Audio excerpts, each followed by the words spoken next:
დღეს ბაგრატიონების მამულში მიმდინარეობს შატომუხრანის საიმიჯო რგოლის გადაღება.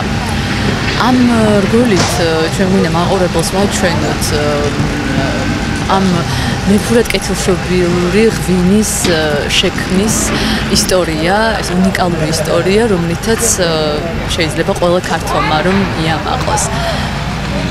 შატომუხრანი არის პირველი ქართული შატო, რომელიც ეფუძნება იმ ტრადიციის გაგრძელებას, რომელსაც საფუძველი ჩაუყარა ივანე მუხრან-ბატონმა ჯერ კიდევ 1878 წელს.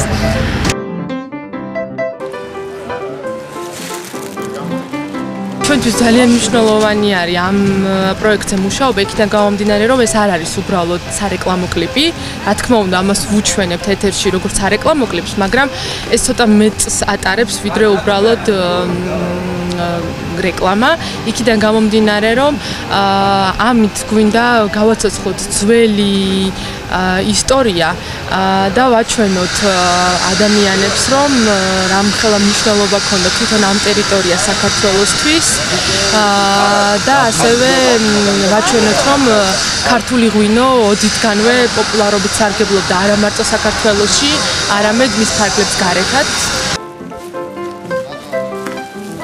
ჩვენი მთავარი მოქმედი გმირები არიან კახი კავსაძე, გია ბურჯანაძე, ნიკუშა ჯაბადარი, ახალგაზრდა ადამიანი, რომელიც პირველად გადავიღეთ კინოში, მაგრამ კახი კავსაძე თამაშობს სწორედ ივანე მუხრან-ბატონს, გია ბურჯანაძე თამაშობს იმ ადამიანს, ვინც გადასცა ეს ცოდნა შემდეგ თაობებს და კლიპი ამას ეძღვნება, როგორ გადაეცა ეს საკრალური ცოდნა ერთი თაობიდან მეორეს და მოაღწია დღეს ჩვენამდე.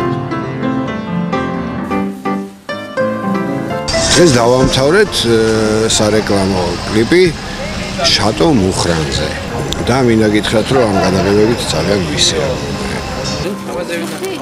ეს არის თავარი, რომ თურმე აი აქ ერთ წუთში აქ ლაპარაკია და საუბარია ქართულ ღვინოზე, შატო მუხრანზე, ამბობს კიდევ ეს ღვინო პატივისცემას იმსახურებს.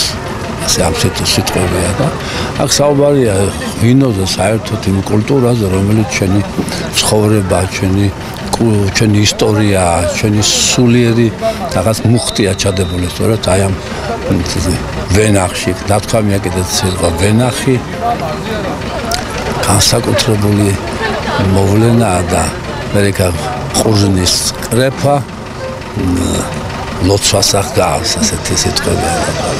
რაც მთავარია შატომუხრანის ყოველი წვეთი, ხოლო ჩემმა